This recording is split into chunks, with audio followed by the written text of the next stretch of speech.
So yeah, just I mean like three, you, Marty, Jordan, all kind of, taking turns against Notre Dame. Just, Shannon Dawson always talks about how excited you guys all get for each other. So just what was that game like for you guys, just all supporting each other and everything? Like I said before the game, those are the type of games that you want to play in, coming here being a Miami Hurricane. So it was a great feeling just, to go out there and do what we did, but, still a lot to improve on, and we're just ready for the next challenge. And you've been here obviously for 3 years, and we're watching the Hurricanes before, even when you were, still in high school. So just seeing this team since you've been here go from, 7-6 in 2023 and 10 wins last year now to, beating, the national runner-up on, the biggest stage on prime time and everything. Just how have you seen this program progress, and just what does it mean to you to get this big win, in front of a national audience and everything like that? Oh yeah, no. Since I've been here, yeah, it's definitely improved a lot from, off the field stuff, especially, on the field stuff as well. That's obvious. But no, that's a great feeling. And yeah, we won, but it's still a lot of things that we could have did better, and there's a lot of things that we're gonna do better, continue on in the season. Great. We'll go to Jordan McPherson from the Miami Herald next. Jordan. Yeah, hey there, Mark. I've got two questions for you. First off, you mentioned a couple of times about there are things that you guys can do better. What are some of those things that you guys are hoping to do better from and build off of from the game every game? I think just sustaining drives, staying more consistent, finishing better, like all around. Like that's all I'll say. Just finishing better. And then secondly, since you've been here, you guys have really emphasized running back by committee. It was I think four guys your first year was you, Damien, and Jordan last year. It's three guys again this year. Just what have you learned about the importance of having a staple of three, even four running backs? About the importance of how much I can help sustain you guys and sustain the run game throughout the season. Yes, sir. No, no, it's definitely important for us for the system that Dawson wants to run, and just have some fresh, healthy legs in there.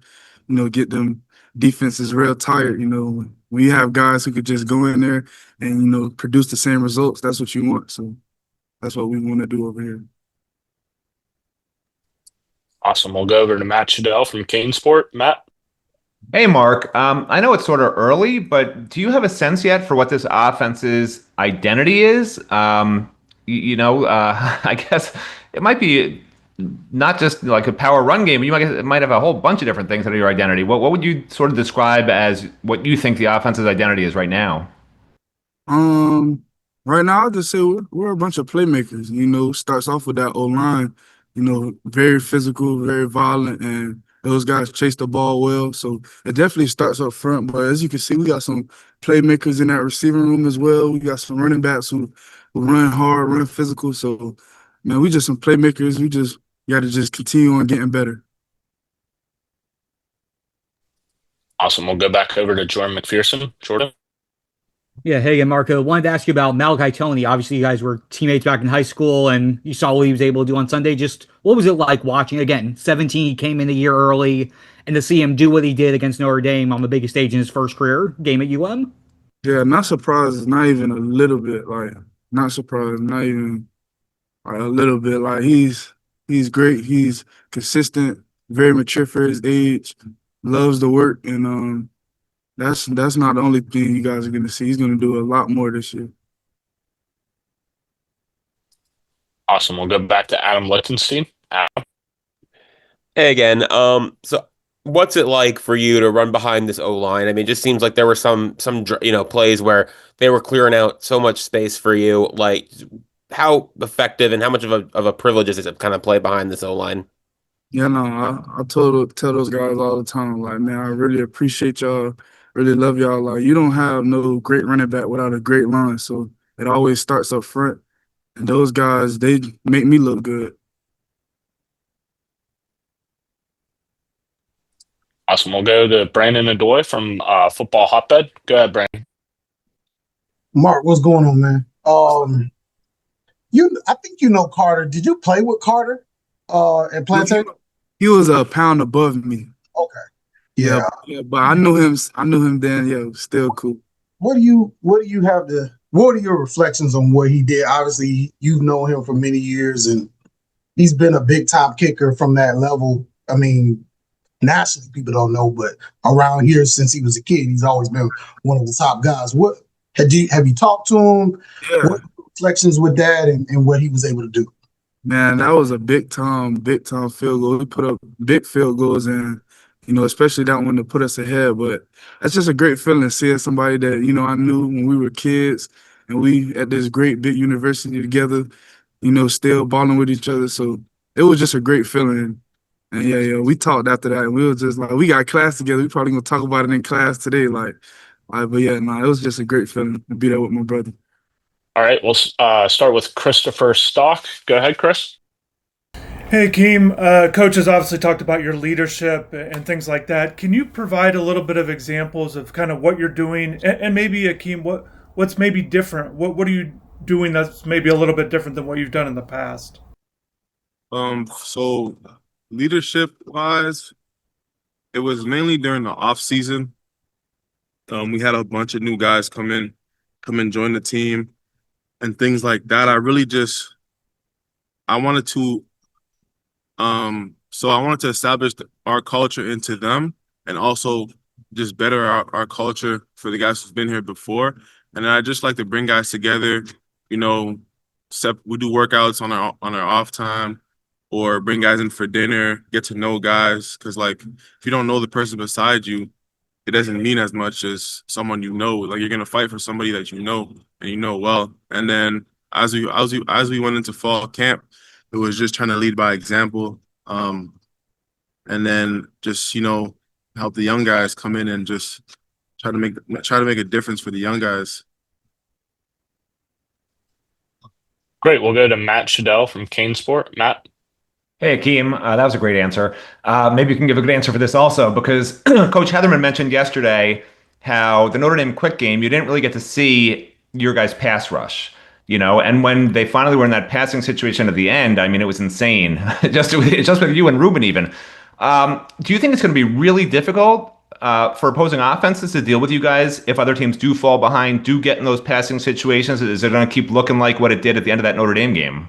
Yeah, one thing about us is we can stop the run, but our strong suit is that pass rush. So if a quarterback holds that ball too long, we are expected to get to him. And that's what, like, you expect that from me and Ruben on the edge. We're getting there, but then you can also expect that from guys on the inside like Ahmad Moe and Justice Scott, and David Blay. Our strong suit is rushing the passer. So once we do stop that run, it's going to be difficult for people to get us up there down. Awesome. We'll go to Adam Lichtenstein from the Sun Sentinel. Adam. Hey, Akheem, how are you? How you doing? Good. So, looking at some of the young guys who got in, there's a big rotation of guys like Marquise Lightfoot, Justin Scott obviously played a bunch, Malik Bryant, all these guys getting in. Just, how do you think they did, big stage, big game against a high-level O-line? How do you think they performed? I think the young guys did well. You'll probably see clips of Armando chasing the ball down 20 yards. Like he's a big, high effort guy. He also did really good in the run game. Marquise Lightfoot, a smaller guy on the edge, but I think he also held his own, rushing the passer and stopping the run for the time he was in. So I think the younger guys are watching the older guys practice, and they're feeding off of it, and they're just learning. So we'll go to Andrea Adelson next. Andrea. Hey, Akheem, thanks for doing this. I've got two questions for you. The first one, it's obvious how much chemistry you have with Ruben, just from not only watching you, but then in the post-game press conference. I'm just wondering if you could take us into your relationship and how that chemistry between the two of you has developed over the last few years. So what's crazy is when I took my official visit to the University of Miami in 2022 in the transfer portal, I was in the same room as Ruben. We were here together. Obviously, he was probably like a sophomore. But then he finally joined the team, and he just, as a young guy, he was just there, and he just sat back, watched, listened, and learned. Like, you could tell he wanted it so bad. And then I went down, and Ruben stepped up, and then I was right there in his corner throughout the whole season. anything I thought he needed to work on, I told him. Like I was there beside him, just wanted to make sure that Ruben could have the best year that he possibly could have. And then I went on to his second year here, and which was last year. We kept our same relationship. We worked together, and we're similar. We have a similar build, and we have a similar play style.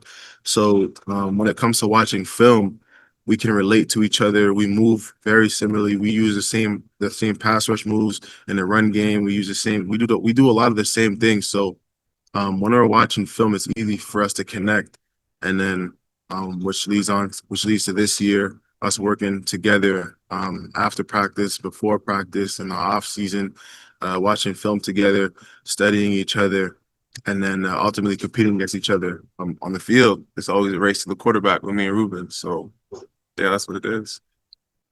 Appreciate that. And the second one is, obviously it's a big win. You've got a short week though. How do you guys kind of just avoid the complacency that sometimes happens off of a big win, knowing how much more you have to go this season? Personally, I think for me, I try to avoid social media because that's the biggest distraction. You'll get a bunch of praise when you do very well, but then if you don't do well, it'll either be ghost or a bunch of negativity. So just don't let social media affect you too much. Week 1 is over. Rip that page out of the book, and now we start fresh for week 2. And we just try to correct everything from week 1 going into week 2, and just because nobody's perfect, right? Everybody makes mistakes, so just try to minimize mistakes and play the best football you can in week 2. Awesome. We'll go back over to Jordan McPherson from the Miami Herald. Jordan. Yeah, hey there, Akheem. Now that you guys have had a live game in Coach Heatherman's system, just what stood out to you the most about what works in the system and how the field actually have it on display in a live game compared to just practices and whatnot? I think it's very similar to practice, really. But like his defense is everything I expected it to be. It's aggressive, it's fast. He lets guys play fast, without thinking. It's we had a lot of fun on Sunday, and it's just the best team we play every week is the Miami Hurricanes, and we play. I play against the best team every single day. So, it's just I don't know. I don't know what else to say. It's amazing. I love his defense. Helps us move fast, play fast, make plays, and yeah. Awesome. We'll go back to Matt Shadell from CaneSport. Matt. Yeah, hey Akeem. You've been here a while now. Do you think that Miami's getting the respect that maybe the program deserves, just the upward trend that Mario talks about in year 4? Or do you feel like the program's still sort of like nobody believes this is true and this is a team that's for real? I don't think people believe it's true. Um, you know, week 1 we won, but people are always gonna have doubts. Especially when it comes to Miami. People still have doubts even after our 1-0 on Sunday. So all we gotta do is keep doing it every single week. And even by the end of the season, whatever game number it is, people are still gonna have doubts. People are forever gonna have doubts when it comes to Miami. But it's just our job to prove them wrong. Can you talk about how, your sort of take on how the offensive line performed in the game, and if you guys sort of accomplished everything you wanted to, if you left anything on the table as a unit? Yeah, I think it was a good first step in the right direction, obviously, but watching the film today, there's so much more that we could have done better. We could have finished better. We could have been identified right in some parts of the game. So there's a lot of meat on the bone left, and we just gotta keep heading in the right direction. Awesome. We'll go to Adam Lichtenstein from the Sun Sentinel. Adam. Hey, James, how's it going? I'm good. How you doing? Good. So like you said, you feel like there's still a lot of meat on the bone. A lot of people say that, the cliche is that teams take the biggest leap from week 1 to week 2. So just how are you guys going about this week? You mentioned a few things, working on getting better, before you guys play Bethune on Saturday. Yeah, it's a faceless opponent every week, so we got to take every game, and we got to prepare the same way that we just prepared for Notre Dame. And we know everyone who we play is going to give us their best shot, and the best team that we play the whole season needs to always be on Green Tree every day. So we got to bring it and we know everyone's going to give us their best shot. Great. We'll go to Jordan McPherson next from the Miami Herald. Jordan. Yeah, hey there, James. Two questions. First off, with the run game, just your thoughts on the running back room you guys have. I know you guys were really impressed with the depth you guys had throughout spring and fall, but just to see it in a live game, to see the three guys you have, just what are your thoughts on how they did? Yeah, all the running backs were awesome. Those guys run super hard, super physical. Those guys are really hard to tackle. But I think one thing that was really impressive to me watching the film was watching our receivers get off the ball and go block. And those guys were, cracking the crap out of people and were played super physical. And they brought a lot of intensity to the game. That would be a great thing to go back and watch film on if you got some time. And then just for you, just game one here, top 10 game, the crowd will be able to play the way you guys play. Just what was the experience like for you on Sunday?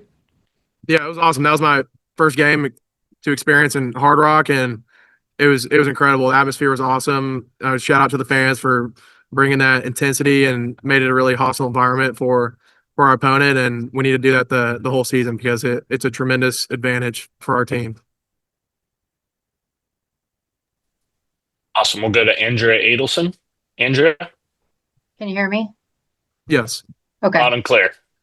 Perfect. Fixed my audio problems from last week. Appreciate you doing this. In terms of having the shorter work week, just what are some of the things that you all have focused on with one less day to prepare in terms of trying to maybe avoid some complacency after such a big win? Yeah, it's definitely a different schedule this week just because you lose a day, so your preparation's got to be at an even higher level than it typically is, and you gotta squeeze more in quicker basically, and you gotta prepare like every day is game day. Awesome. We'll go back to Matt Shadell from CaneSport. Matt. Yeah, hey James, one more for you. Obviously, we saw Carson Beck look great. I was curious, what was his persona like during the game in the huddle? Was he a calming influence? His leadership, was he fiery? What was he sort of like for you guys? Yeah, he was a little bit of both, I'd say. When I think he's got really good emotional intelligence and he's able to read every situation very well. And obviously he's got a ton of experience. He's played a lot. He's played in a lot of big football games. So we had all the confidence in the world in him, and he proved that during fall camp, and we're really excited to keep it rolling with him. Great. We'll go back to Adam Lichtenstein from the Sun Sentinel. Adam. Hey again. So Samson Okunlola is a guy, he's been in the program a couple years, kind of worked his way, into the rotation, got about 30 snaps on Sundays. Just what have you seen from him, the way he works, the way he plays, just what have you seen from him?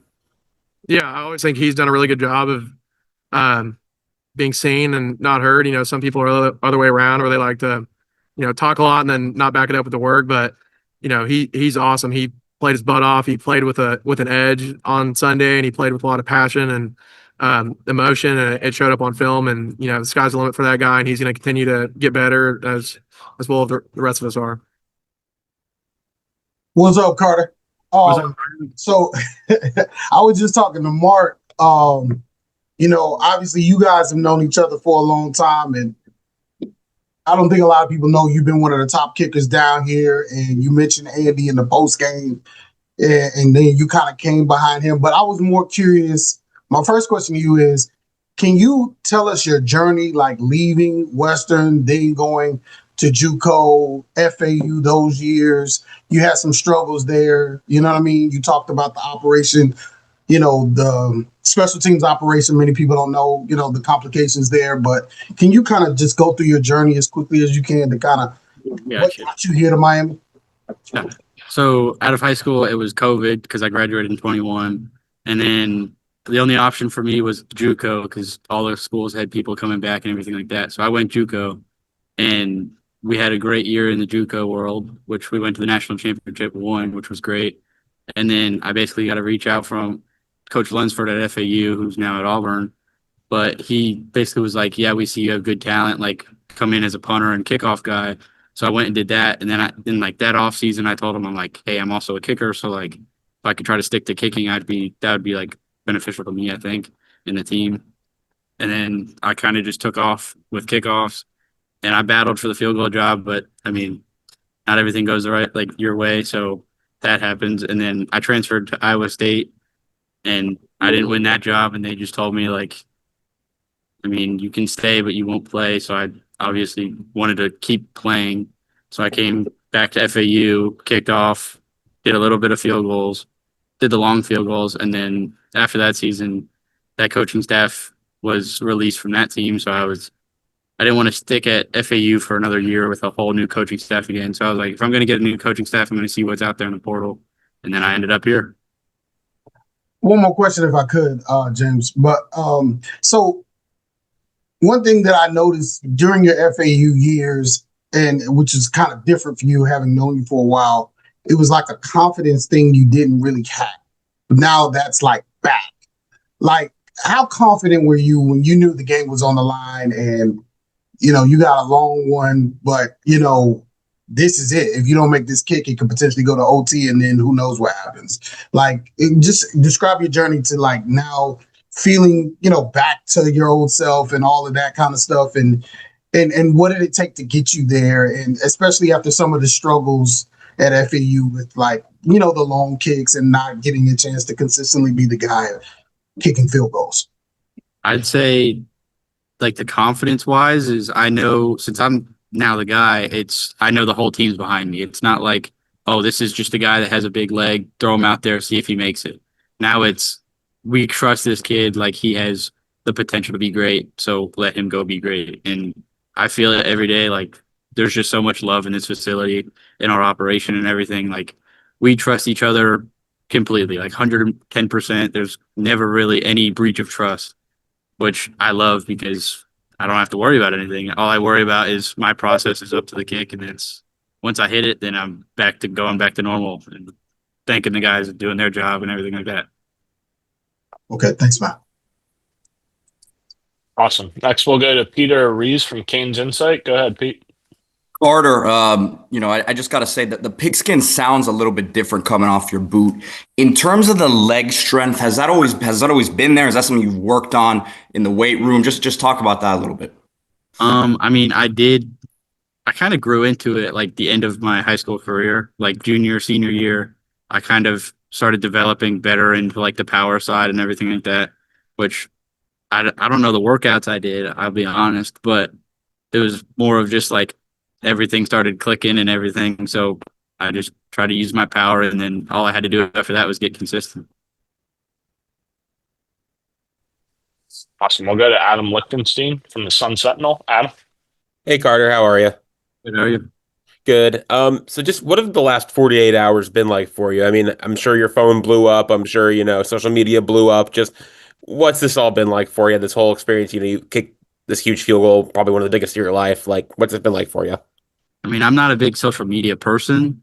So like Instagram, I gain a lot of followers, I'll admit. But like to me, it's not, I don't think of much of it. I'm just still being myself. Like I kind of like being under the radar a little bit, but now it's everything opened up. So I'm not going to shy away from it, but I'm also not going to like completely open into it. Like I'm just going to stay how I am and not do anything different really. Did you do anything fun after the game to celebrate? Not really. I mean, I just went home and slept.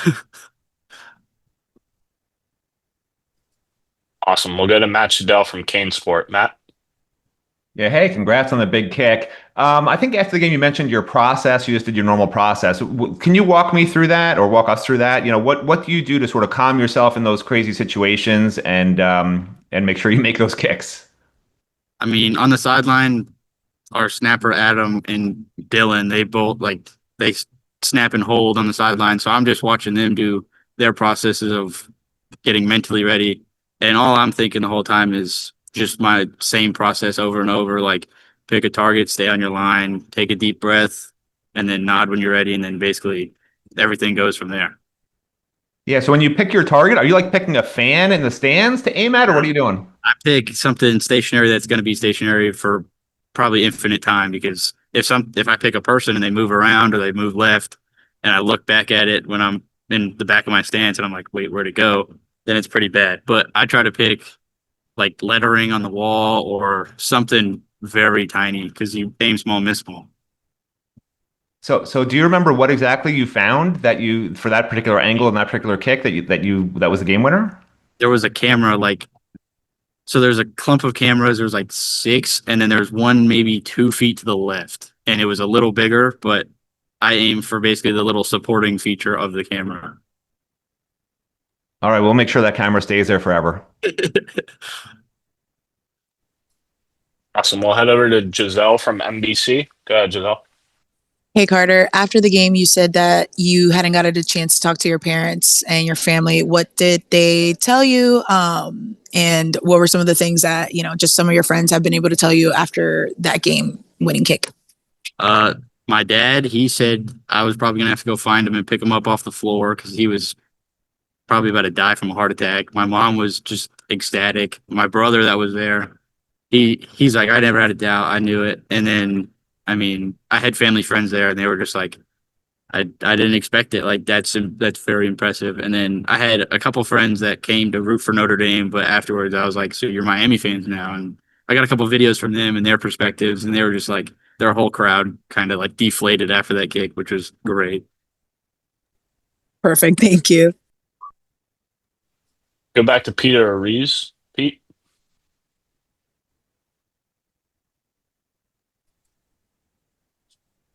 Didn't mean to have the hand raised. Sorry. Come on, Pete. Lock in now. Week 2. I told you, man. It's that we'll sound go, off the boot. It's just too different. We'll go back to Brandon Adoy from Football Hotbed. Go ahead, Brandon. So one last thing, Carter. You know a lot of these guys on the team for many years. Mark and you played at Plantation. You football. I can't remember all the other guys you met. How special was it to be like a local kid celebrating? Because this is what you guys probably dreamed about. Like, hey, we're gonna go kick from. You know what I mean? And just how special is it with so many guys you played like all stars with, and FBU, all kind of things you've done in your high school and youth careers here.